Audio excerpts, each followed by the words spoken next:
All right, it's going to be wedge versus wedge here. Again, we got two wedge. Let's go the one against a flat plate. We'll see how this goes. Here we go. 5, 4, 3, 2, 1. Fight. And off they go to the races. Only one of the gates open for a potential ring out.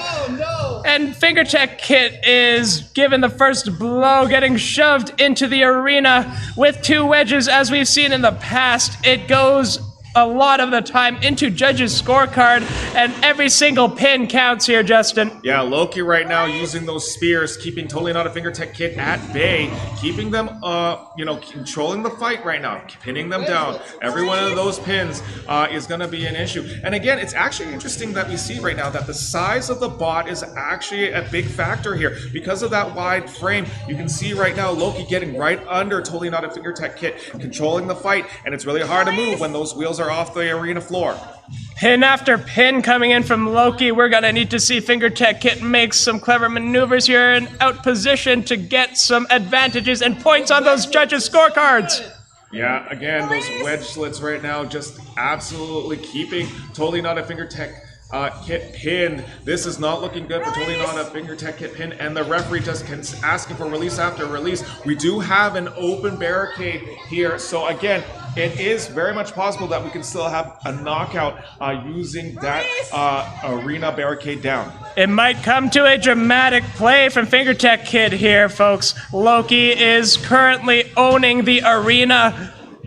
Yeah, Loki right now just maintaining control, keeping the pace, keeping Totally Not a FingerTech Kit at bay, and this is what the judges are liking.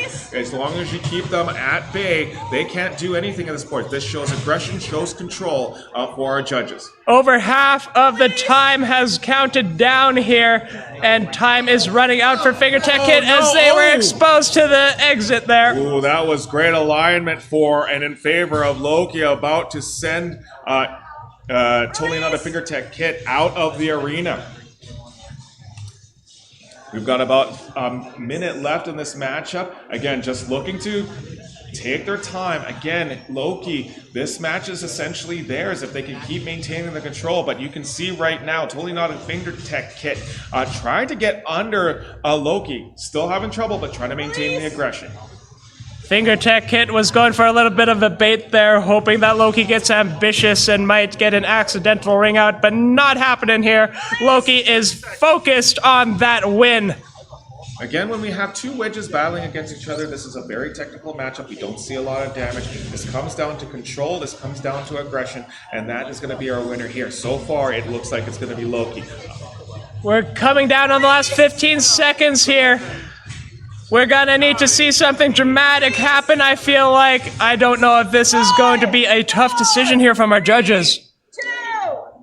And that is going to do it here for this matchup. You know what? Let's just go out of the arena. Thankfully, that was outside of the time limit, running outside of the arena. Those wedgelets are too But big. again, I believe it was the wedgelets, Brandon, that did it in this matchup. I mean, when we look at that, just spearing them into the wall, and it is just as much effective as doing high value damage onto it. We've seen many bots win it that way as well, just keeping control of the fight.